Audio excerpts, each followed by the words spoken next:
What's going on? ClassicGamePhreak here. I've been asked a couple different questions. One, have I gotten a new next-gen console? And two, since I started collecting again, have I picked anything up or anything good worth mentioning? I've got an answer to both. So I've made this video probably 6-7 times now. This is gonna be the one. This is gonna be it. Maybe this is number 7. Lucky number 7, right? Let's cut right to it. First off, have I gotten a new next-gen console? Why, yes. Yes, I have. That is actually PlayStation 4.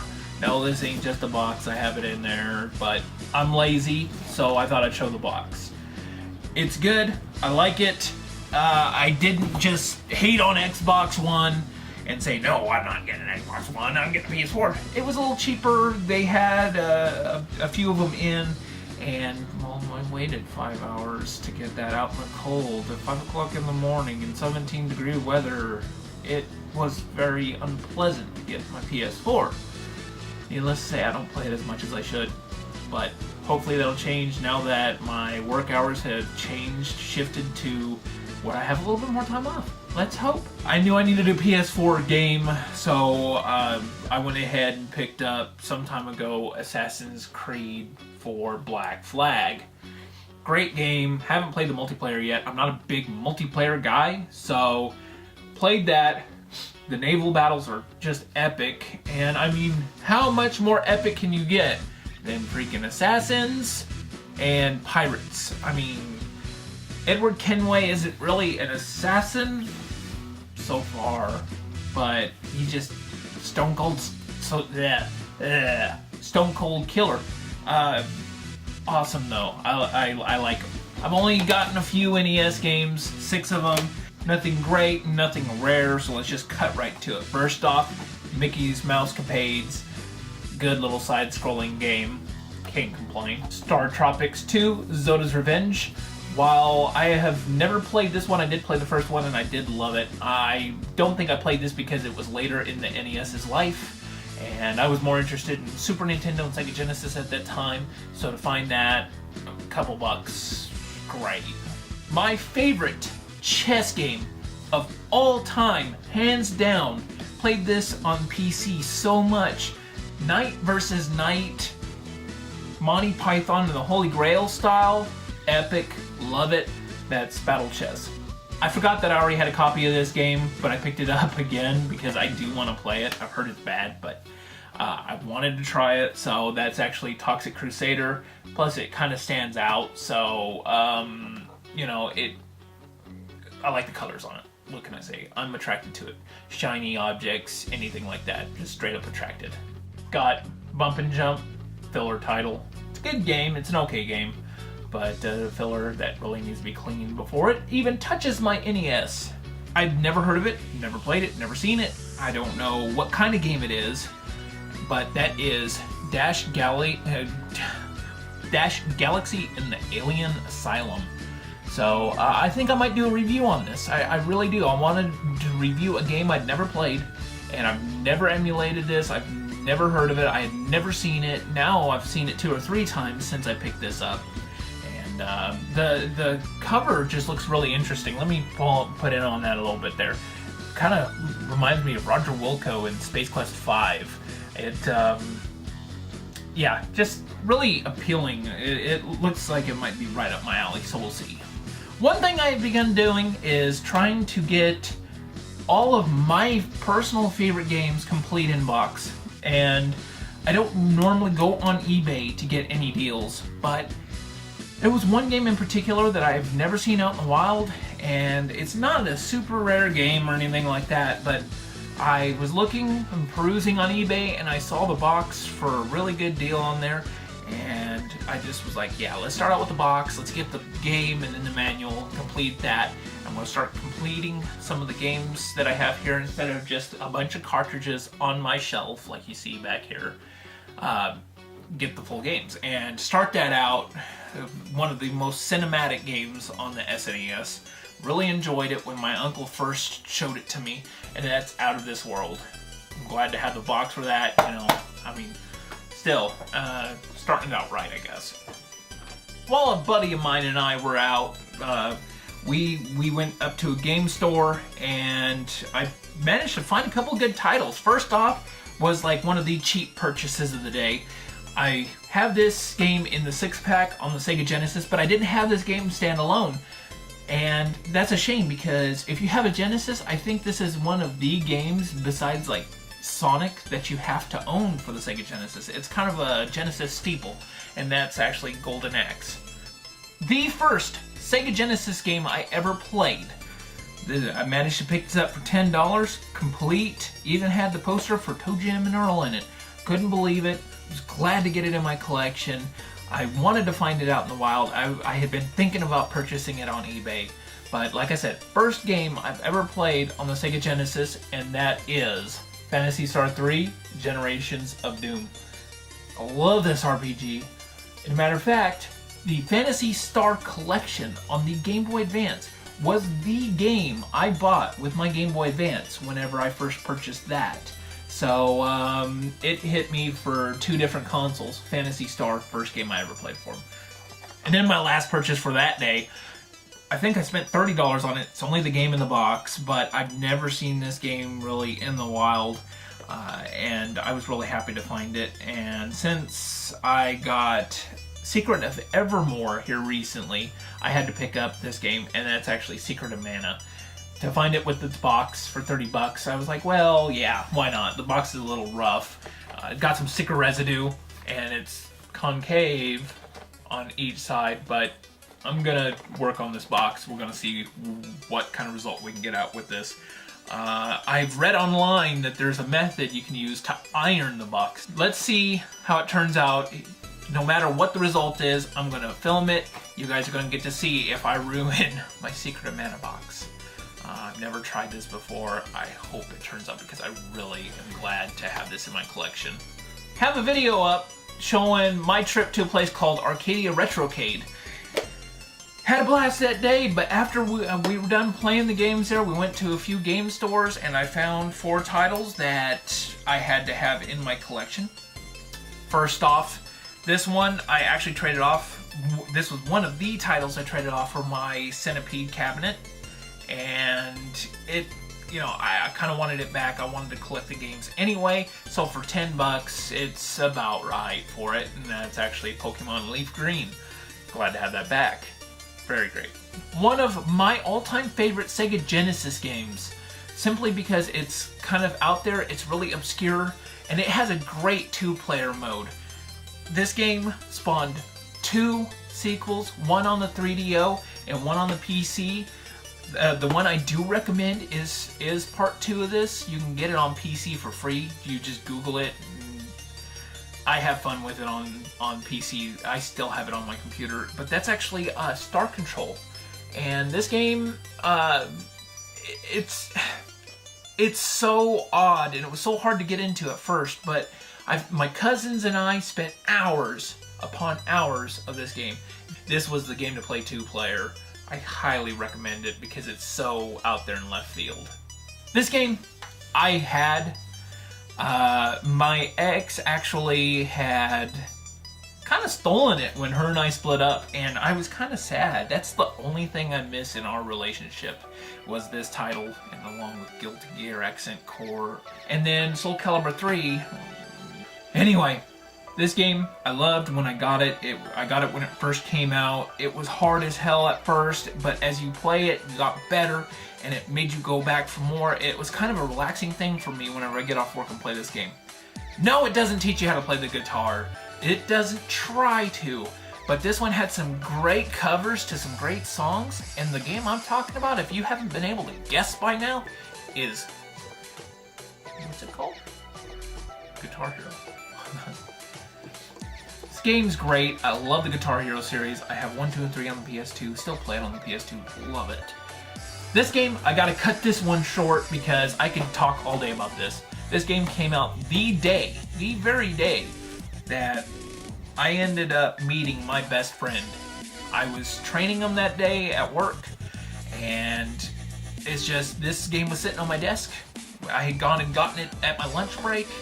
I didn't eat because I had to go get this and come back to work. And If it wasn't for this game, I don't think I would have ever met my best friend. And it is, to me, probably the best friendship I will ever have in my entire lifetime. So not only is it a great game on the PS2, but it gave me an experience in my life that I will never forget, and it really made me meet somebody who was able to relate with me, and he was a great guy. So to get that experience along with this game, it really it hits home with me. The game I'm talking about is The Suffering. It's a great kind of freaky game. Just the character, the enemy designs are wild. I mean, you got a guy with syringes for eyeballs, and I don't remember, but I'm pretty sure he was also the one that had the blades for the arms and legs. No, he's just got syringes in his hands, it looks like in this picture here, but yeah, it was a great game. You were a guy on death row, all hell breaks loose, and you're pitted against these things, all while encountering your own personal demons. Great game, like I said, it holds a big place in my heart. Not for just being a good game, but for helping me meet and talk with one of the most awesome people that has ever graced my life. Man, this video is long, right? Found this for 10 bucks. Couldn't pass it up for 10. Why not? And that's actually Mega Man X. Once again, another game I traded off for my Centipede cabinet. Got it back. At Books A Million, I managed to pick up this really awesome magazine. I don't know if anybody's interested in it or not, but it's got a lot of retro stuff in it. A lot of retro talk in it. A lot of different games. My big thing was, I don't know if I'll be able to flip to it here. We'll find out. Yeah. Talking about the Space Quest games, it's like 8 pages long. Interview with the guys that created the game. I love it, but this is Retro Magazine. I know Nintendo Age was making a retro magazine, but I don't think this is the same one. This is something a little bit different. It just says the ultimate retro companion for games. See there? I don't know. It's got flash or years in reviews, and it's like from 1990 on, and it's $20, but I'm still finding joy in it. I still haven't read it all the way through, but I always crack a smile when I open this thing up. Very awesome. Check it out if you got a Books A Million near you, or get online. Look up retro games. The last lot of games I got was actually yesterday, and I was given some great deals for these. Walked into a game store in the town my mom and dad live in, and I had actually featured this store some time ago on this channel. My buddy RJ and I went into it. We got him a copy of Mass Effect that the guy there buffed razor thin. Just awful. Well, that guy sold the game, sold the store to somebody else. The entire thing, everything in it, boom, done. It's still a mess. It looks like a tornado went through it. It's a gaming storm in there. It's a cold place. Like, we went in there yesterday. It was freezing cold, but I found myself just going through all these games, and I found myself some great deals. First off, I'm going to show you these because they're real easy to show. And they were 99 cents a piece. Why not? For the Dreamcast, got Arrow Wings, which I found out is kind of a flight simulator. Not really my thing, but 99 cents, okay? I managed to find these through stacks of NBA 2K1, so not too bad. Second off, this game I played the hell out of on the PS1. Glad to have it on the Dreamcast, and that's Vigilante 8. Second Offense. So 99 cents yet again. And the third game I got for 99 cents, and this is a must-own. This is like a staple for the Dreamcast. This is the game you have to own if you have a Dreamcast, and that's Soul Calibur. You have to own this game if you have a Sega Dreamcast. I'm going to show these real quick. Super Mario, I always screw up on the name of this. Super Mario RPG Legend of the Seven Stars. Pokemon Sapphire. So while I was looking at Super Nintendo games, the guy behind the counter said, well, we got some of the more, a little bit more pricey games up here at the counter. So, okay, let me take a look at them. And the one game that really stood out was the Super Mario RPG, and he said $15. Now, $15, yeah, that's not bad at all. That's actually pretty good. But the one thing that kind of turned me off from it was the fact that it is really dingy. It is really nasty. This is worse than my Super Mario All-Stars was. And I mean, it's just like I haven't done anything with it yet. Really dirty, really nasty. So kind of, after searching through the games, I said, do you have Game Boy Advance games? Oh yeah, over here. He showed me the case. He goes, yeah, we got this game, we got that game. I asked him if he had a Car Battler Joe. That's my unicorn. That's one of my unicorns right there, Car Battler Joe. No, don't have that, but we have Pokemon Sapphire. I was like, well, how much is that? He said $25. I'm like, $25 for a Pokemon Sapphire? No. I was like, can you come down on that at all? I mean, you know. And he goes, well, let me think about it a little bit. We started talking games. We started talking Zelda, Ocarina of Time, Majora's Mask, and so I said, oh yeah, well, I was like, I come back to it because I was getting cold. I was ready to get out of there. I said, could you make me a deal on that Pokemon? What can you do? And he's like, well, I tell you what, if you're gonna buy Super Mario RPG and Pokemon, tell you what, I'll go ahead and make it an even 20 on those. Even 20 for these two. Yeah, that's more like it. $10, $10, I'll take it. So $10. I go to hand him my card, he tries to run it. His machine's not working, God, okay. I said, all right, I'll be right back. I'm gonna go get some cash. As I was getting ready to turn around, I noticed there was a stack of games on the counter, and this one, the one that caught my eye was $10. And I was like, that's pretty good. Well, we'll see. So I came back with some money, and I said, hey, is this game complete? Because there was a couple games I tried to open and look at, they had them all locked. He goes, yeah, it's got everything in it. He goes, you know what? He goes, you've been so cool, I'll sell that one to you for $5. For $5. Yeah, $5 for Paper Mario: The Thousand-Year Door. So, all in all, for all of these games right here, $27. That's a deal. I've been looking for a deal like that for a long time. So those were great. I was real happy.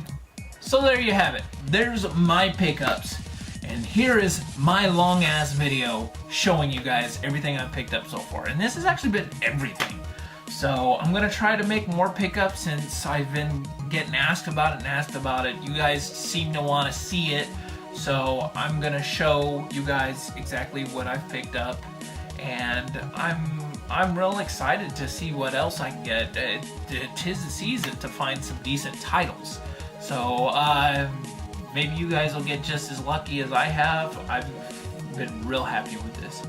Anyway, thank you for watching. I'm trying to make some review videos. I don't know what the block has been here lately with making reviews. I just haven't been able to do it. I'm gonna do a review for Dash Galaxy, and I actually want to do a retrospective on a series of games. I'm not gonna tell you what that is because I want to work on it and see if I can get it done. And hopefully you guys will see the video posted and be able to watch it and enjoy it. And, you know, such and so on and whatever. Anyway, thank you guys for watching. Of course, like, comment, and if you haven't yet, please subscribe to me and see what's coming up. New stuff all the time. Thanks for watching. See you guys soon. Cheers.